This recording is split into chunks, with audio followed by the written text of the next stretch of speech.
There's a song on the Book of Perihelion where it's called The Shield. The guy talks about smoking the pipe of the sweet and mellow life, but how strong is the shield? It's all very true.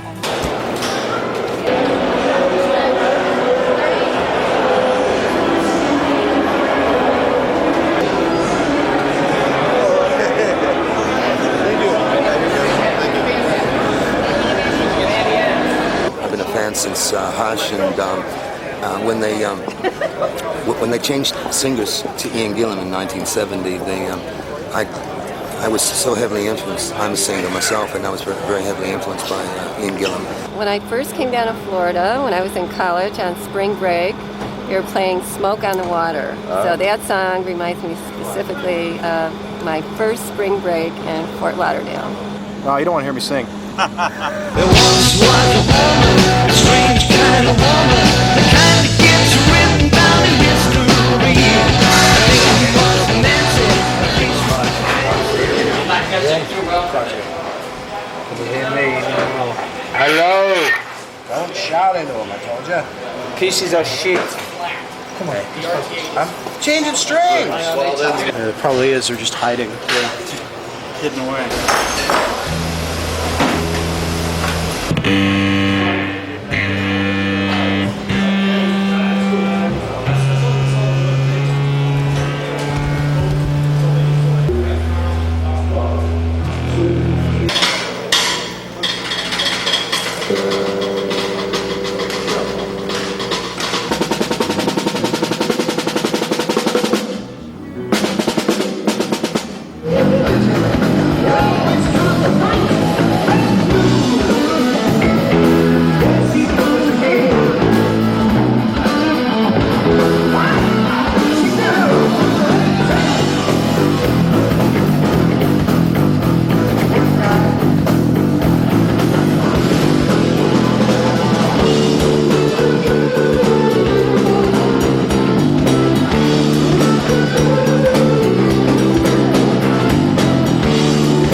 Let's shoot each other. The thing is, I can throw mine further than he can throw his. How you doing, Corey? You sucking on? We got enough fires? Good. He's gonna follow you right back, Ian. He's some kind of guy. Bending over for rock and roll. Yeah, always. I'm going to check on the football score. Okay.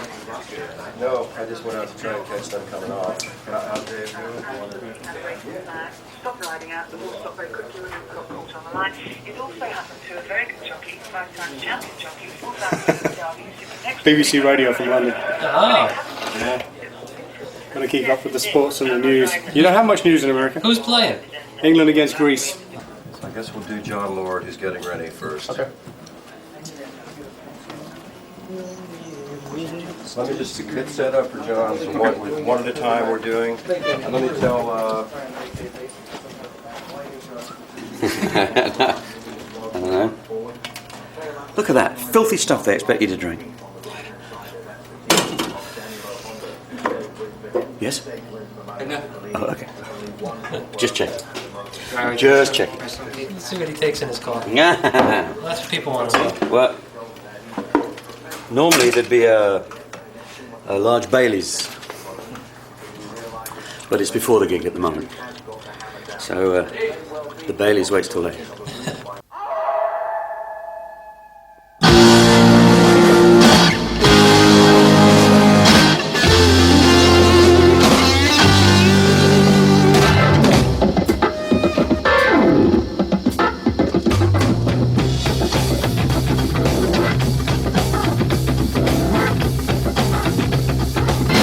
Right up. What's up, guys?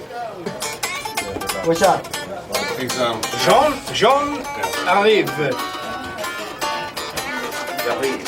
Je suis ici. Is he ready? Just changing. He has red things.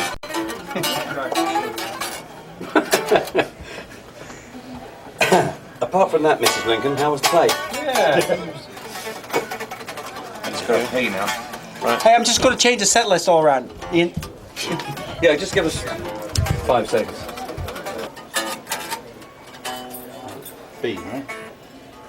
Hey.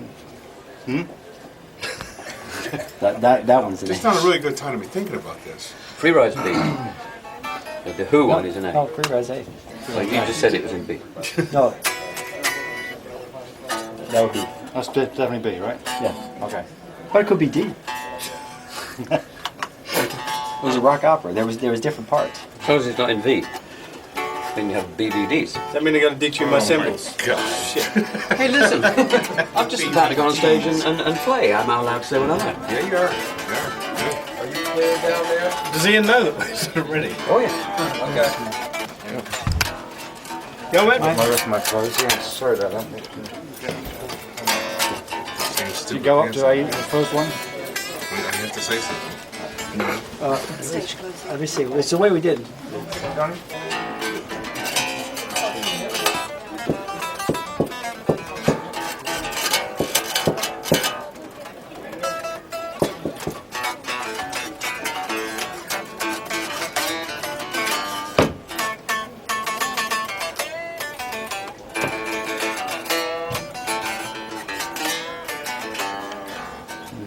I guess we're on the single length, you know? Oh, that was a good walkout. Yeah, it's good. It's great. Everybody together, you know? I don't come on to about halfway through the show. Oh, you don't? No, no. Oh. The guy who looks like me does. No. Roll tape, roll tape, roll tape. Roll tape. Kevin, you hear me, Kevin? Here we go, here we go. What's it like? And the Lord said, let there be light.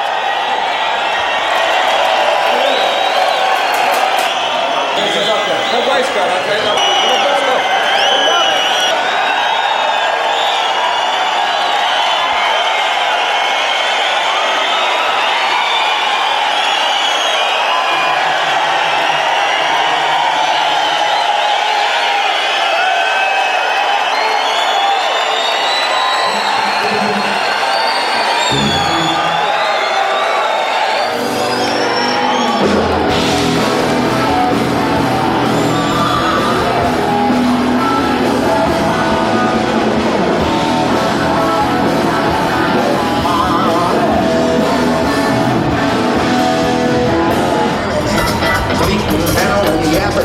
Screeching, moaning, crying. Frame him left. He's got this one. Put it on the left side. Right, hand right. There. Dissolve the form. Put it left. Stand by 3. Go 3. Stand by 6. Dissolve 6. Stand by 8.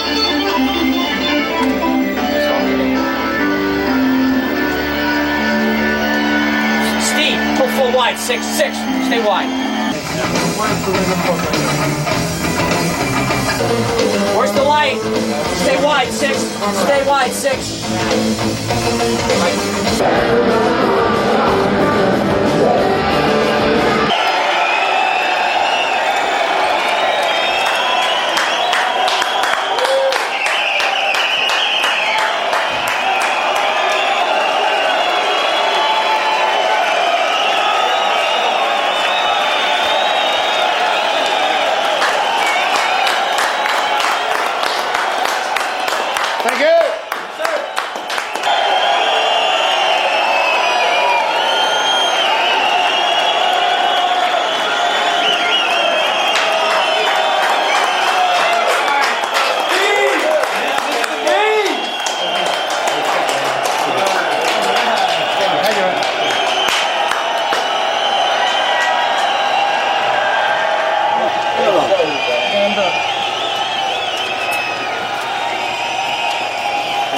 Good show. Yeah, good show.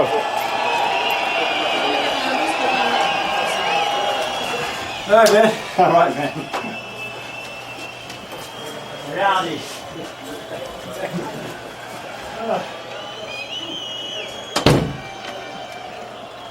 How's it going, all right? This is great. Oh, watch your back, watch your back. Man, you watch your back. 1, 2, 3. All right. How's it going? Yeah, I tell you what, man. I see you. Thank you. You sounded amazing.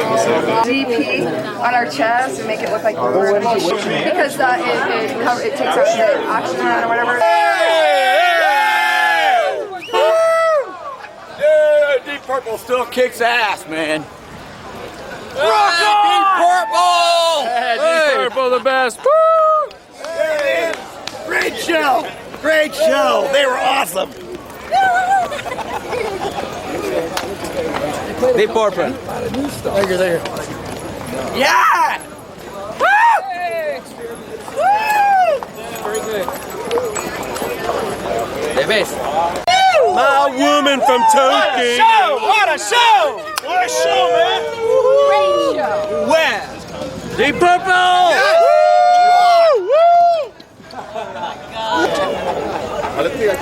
Deep Purple rules! And all is well! Adios. Good show.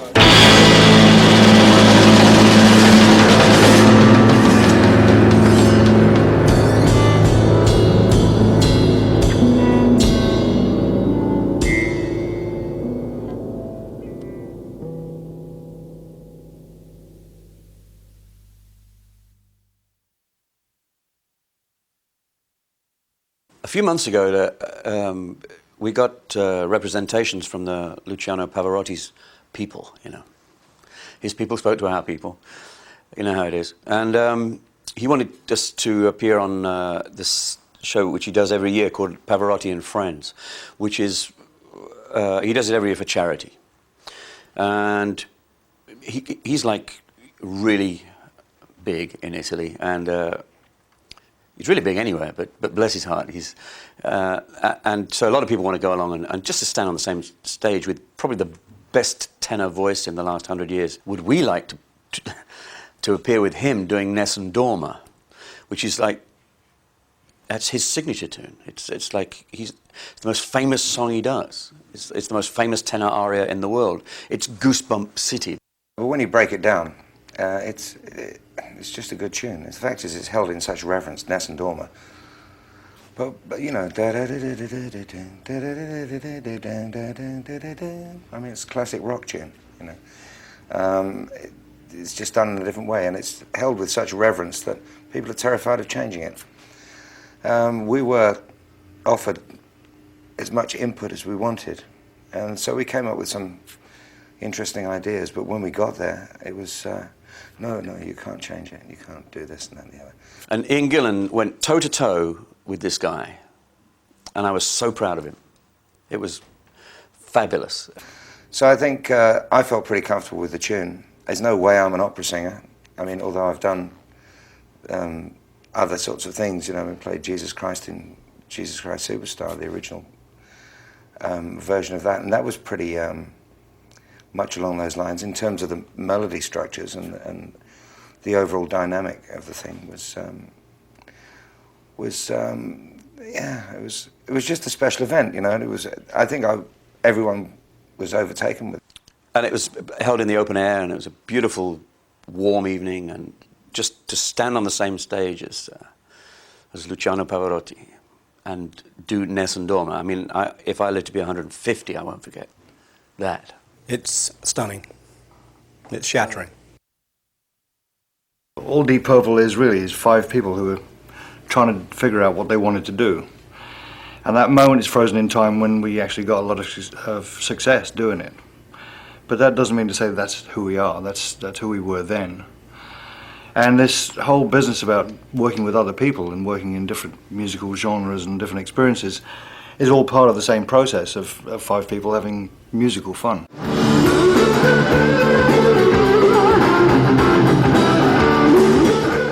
The parts I love the best about participating in the band is the songwriting, and the performing, mainly the performing, because that's the pure deal.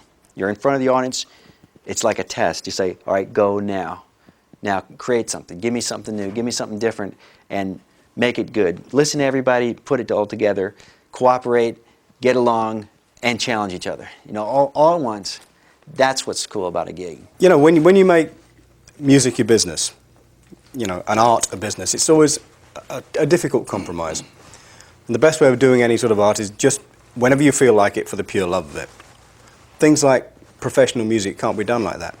And not every day of your life do you feel like going on stage and playing, you know. You know, there are as you get further on in life, there are other things that take time up and space in your mind. When I have one of those days, what I try and do is try and find the 16-year-old kid inside me who all he wanted to do was play drums and go and party all the time. Now, if I can take him on stage with me, I can play like him. And I think that's the exuberance and that's the freedom that comes through to audiences.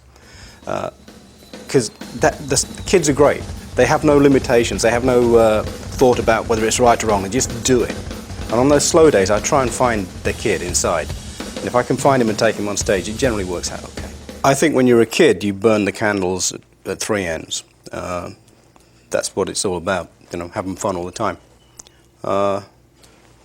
Maybe you don't burn it quite so long and quite so often. Or maybe in his case, you do. So it does change, you know. I think you've got to be aware that there are certain things you can't do that you may be used to do all the time. But the first thing you've got to remember is when you go on stage, you've got to be fit. Right. You know, you can't let the passing of years be used against you as a criticism. It's got to be, when you go on stage, wow, that was good.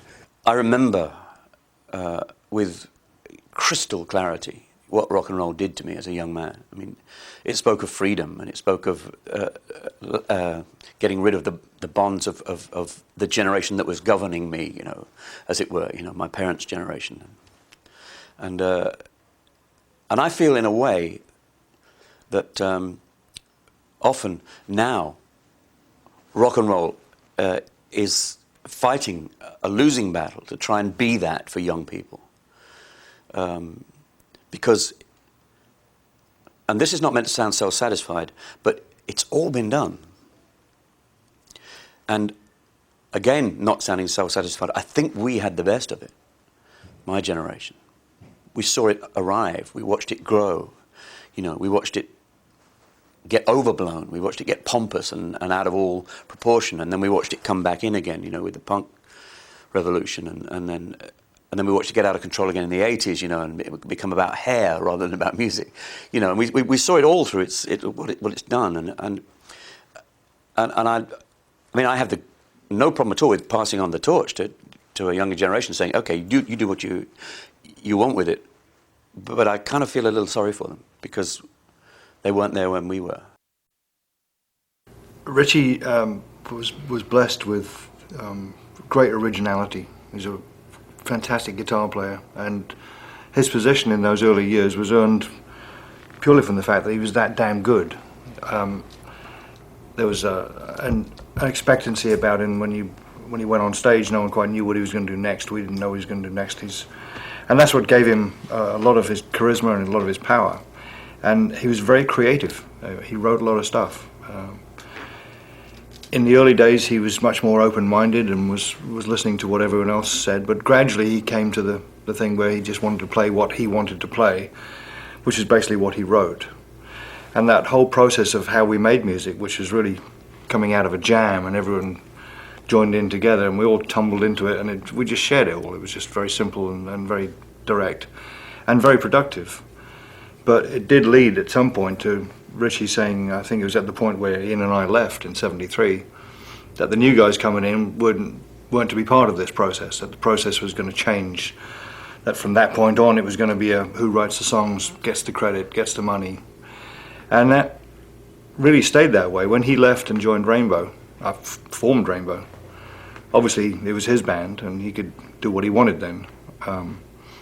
He did that. By the time we had the reunion in '84, he hadn't really let go of the idea of being in charge of a band. So coming back into perfect stranger situation. Although that particular album was a fantastic time for all of us. A lot of the bad feelings of the past got forgotten. We'd go out and have drinks and have meals together and make music together, and a lot of those animosities were sort of buried, and it was really a very pleasant time. But that situation of the way the writing process worked, really still hadn't changed. Richie couldn't let go of that, even though there were several people in the band that really wanted to return to that. All the good times that we ever had, if we'd rolled them all together, that had made about a week and a half. With Steve, it's been... He's made that week and a half into 7 years. I'm going to put down anybody who's been in the band, because everyone's been in the band for a reason, and everyone who's been in the band has left an imprint, you know. And I mean, in the same way that a human being is a sum of, he is what he's been. He's a result of what he's done and what he's gone through in his life or her life. And when he stands in front of you at this age or that age, and he is what he's been. He's, you know, the result of everything that he's experienced. And this band, as we stand now, is a result of everything that we've done. A crucial element to the reason we are still standing here is Steve Morse. I think the band is really good. I mean, when I went to play with these guys, it was, we're going to do 4 shows and see what happens. And I was fine. That's good, because you know this could be a disaster for me too. And as soon as I met them, I was relieved that they were easy to get along with. But the best part was when we played, and I realized how good everybody was.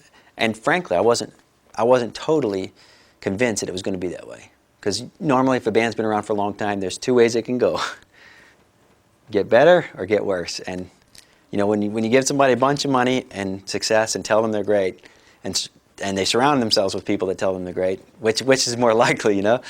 And so, frankly, I was amazed that they were so good, and especially that they wanted to relax and improvise and let the music develop. I really love that about the band. When Richie left the band the second time in '84, it was after a sort of healing. Ian Gillan out of the band, back in the band. Somehow we were starting to find our way again when he left. And it was the best thing that could have happened to us, because that whole structure of writing really kind of permeated down to everything. And it still felt like the band was not a band, it felt like it was 4 people and 1 person. And it was increasingly that way. And so for him to leave was the best thing he could have done. He left us with a door open through which to walk into our future. And that future ultimately was Steve Morse. And Steve is very important to the band in many ways, but not the least of which is that when he joined the band, the chemistry was so great and the creative process was such fun that we didn't even have a thought about it, which back to the 5-way writing thing. And all of a sudden we came back to where we were back in '69. And I can't underestimate that enough. You know, that has brought every single member of this band back into some kind of creative security, where you can actually open your mouth and say something without fear that it's going to get misinterpreted. I mean, that's kind of how it is. We genuinely, warmly kind of get together in a circle, shake everybody's hands and say, let's have a good show. You know, it's a great vibe. Music is all about backrooms, rehearsals, years on the road, creative writing, absorption of life so that you can be expressive when you're writing lyrics, absorption of influences and other musicians, working with other musicians. These are the things that turn us on. These are the things that are highly motivating as far as we're concerned. And this is the raw materials that gives us our product at the end of the day, the songs and the music we make. That we introduce into the stage show or record on an album. And the technology changes from time to time. One of the great moments or disasters in technology was the switch from vinyl to CD. And 2 things happened. First of all, our entire catalogue, Deep Purple's catalogue, went from sounding wonderful to absolutely abysmal, disgusting, because it was transferred flat. And all the excitement went out of it. It wasn't until years later when Roger oversaw the remastering of all those successful records you suddenly heard them again in their true glory, because they were mixed for CD, which is a different job altogether. The biggest thing in life that ever affected me was not volcanoes or earthquakes or anything like that, or bankruptcies or car crashes or anything. It's the packaging for CDs that's really upset me. I lie awake at night. And it's, if ever the idea of a bad idea catching on, that's an example of it. It's because of the racking and everything else. I met a guy last week who could open a CD in less than 3 hours. The music, I don't think, changes because of technology. If you're careful, it can do. And I think we've all been, over the years, as new things come out, you kind of, you investigate it. You know, drum machines came out and, wow, isn't this a great idea? You know? You suck it in. Yeah. Even drummers liked it, you know, because they could use it. It's a tool, and it changes the way they play. And you can always tell a good drummer now because he can play with a click track and make it sound as if it's not a click track, and that's the mark of a good drummer. The mark of a better drummer, of course, is someone who plays without a click track and just spellbinds you. You know. Oh yeah, there you are. And then there's me. But over the years, I think we've kind of fallen prey a little bit to some of the things that you can do. Triggering drums, for example, and different processes you can put vocals and instruments through, and some of them are good. The problem to me is it's a bit like the computer was supposed to make our lives faster, but in fact it's made it a lot slower. And the same is in the musical process. It's not as simple as just getting together, writing a song and recording it. Well, it is for us now because we've kept it that way, but for a lot of people it's not that. I've worked with musicians lately in a different project, and they come in and ask them to play something, and they go, "Oh, this is great. This is such a great session to do." Because I said, "Well, why?" So normally it's, you know, click, click, count off, ding, ding, part. You know, it's just so boring and rigid. And that's session people, you know, get to do that. But we don't have that. We have the freedom to actually to avoid that, and the freedom to go back to actually more primitive forms, sticking up a couple of mics in front of drums and just going for it the way rock and roll should be. I think it was Joe Walsh that said one day, he said, anyone that can't make good rock and roll in a 16-track analog is a wimp. And that's right. The organ I play, it's a Hammond C3, and I bought it in 1974, I think. I guess it was 74, from Christine McVie. This was before Rumours, and Fleetwood Mac were having a little bit of a hard time, you know. And Christine needed some cash, and she didn't want to be carting a Hammond organ around the world with her. And Purple was like riding really high, and we were pals from way back in England, you know. And she said, "Do you want to buy it?" I said, "Sure." So I bought that one from her. She gave you a sweet deal? She gave me a great deal. My instrument is the only instrument you can think of in rock and roll that looks a little bit like a piece of furniture. You know, and it's got an old-fashioned look to it, but it's got a weight and a gravitas to it. You know, it's a Hammond organ, you know, and you can't just kind of be pussyfooting around with this thing. You know, you've got to play this thing. You've got to control it. You've got to master it. You've got to be part of it. And so I've just spent so long trying to get this thing right that other instruments have rarely taken my fancy. I've fallen into sort of synthesizer mode on various occasions. You can hear it as far back as, I think Burn was the first time I used it with any, I can't remember. It's a long time ago. You know, I used synthesizers, and then I got a little bit too much into them and sort of forgot the organ. And then I went in the early 80s when I was in a band called Whitesnake, while I was on my holidays. I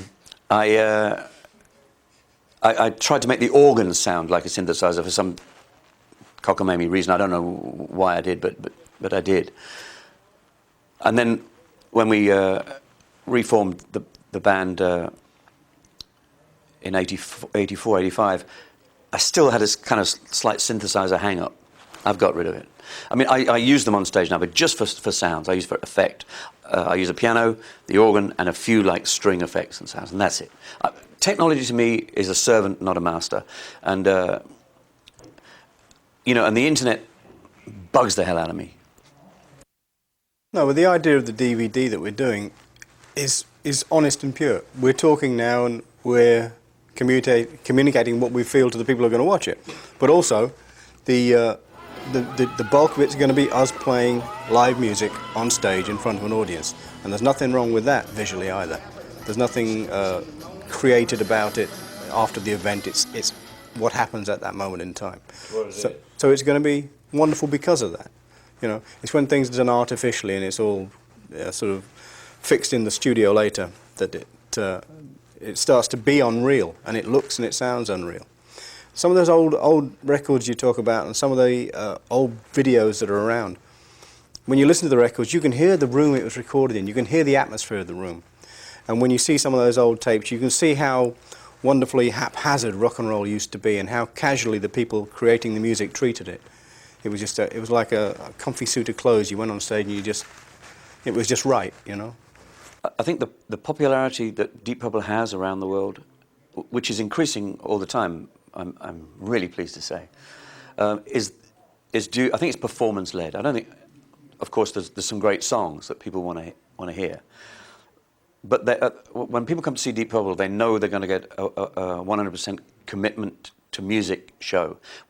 It may be loud, it may be raucous, and it's still rock and roll, but we know what we're doing by now. If I didn't know what I was doing by now, I'd be off, you know, I'd be painting houses for a living, or do whatever.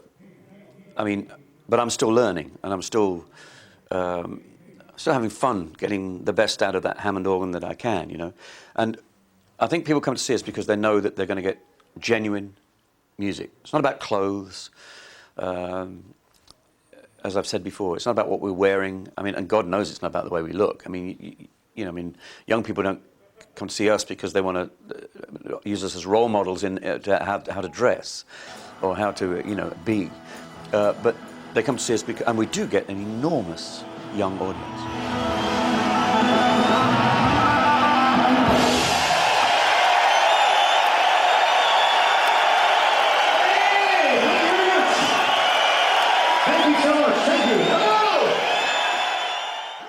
The good way of doing things is concerned, I think that having people crawling around on the stage, taking photographs of the bass drum and the fingers of John Lord is absolutely brilliant. I love that to death. Because, you know, for some reason that is actually creative. And I don't mind tripping over cameramen, I don't mind tripping over leads and that sort of thing. Because you suddenly realise that something worthwhile might come out of this. People actually get to see something. Because you can't actually see John Lord's fingers when you're out front, unless you're sitting way up there, because he stands behind his keyboard. So all you're seeing is this, you know, amazing-looking guy. Just motion. Is just into his music, but you can just see his arms moving and see the aura coming off him. I am pumped, but I tell you what, I have. This is personal. I have to forget that you guys are there. Otherwise, I become self-conscious. And I can't be self-conscious on stage. I have to be in the zone. I have to know, you know, just be doing my job and listening to Steve and listening to the drummer. What's his name? Ian. That's right. You know, I have to, you know, be aware of everything that's happening so that I can get it right. I want someone to say 60s. You guys pick among yourselves. I want to address it to either of you. Well, I just look at one of us and pick a decade and see what comes out. Yeah. All right, Ian, the 60s. Sex. 70s. Glorious musical anarchy. That's 3. Roger, the 80s. Getting lost. Ian, the 90s. Finding it again. Again? Mm. Say again? Finding it again. The 90s. The millennium. Just a word. Doesn't actually mean anything. As yet undefined. What's an inch? It's that. What's 2,000 years? It's that. Doesn't mean anything.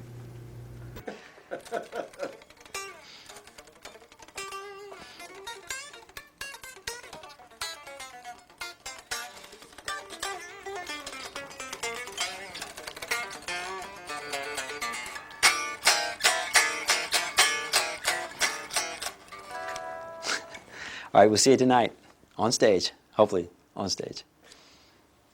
Actually, I'll be on stage. Actually, a bunch of guys will be on stage too. Well, we'll see you tonight. Actually, it almost is tonight. See you in a while.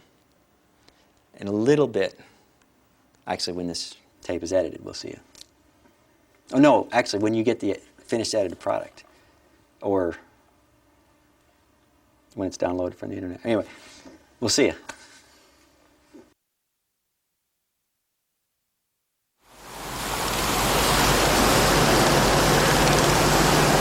Is that just for us? No. That's really nice. No, we're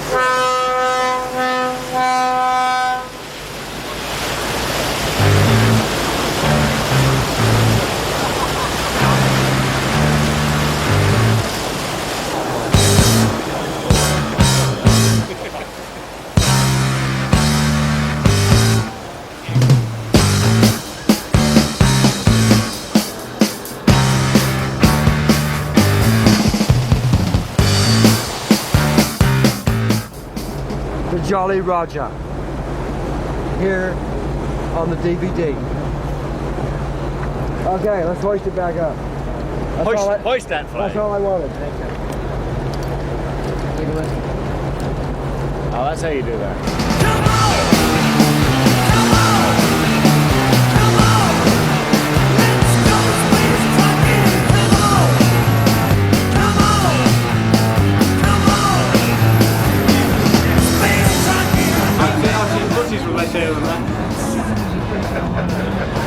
Anybody on a transit is gone. Trying to find hair on a pussy now is very difficult. Yeah, it looks like a plucked fucking chicken.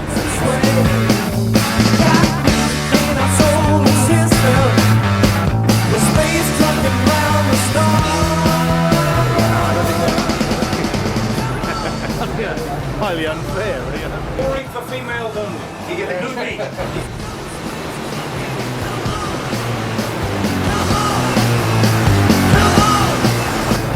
I used it as part of my empirical proof that the world is not an oblate spheroid, not even round, not even slightly round. The world is in fact conical.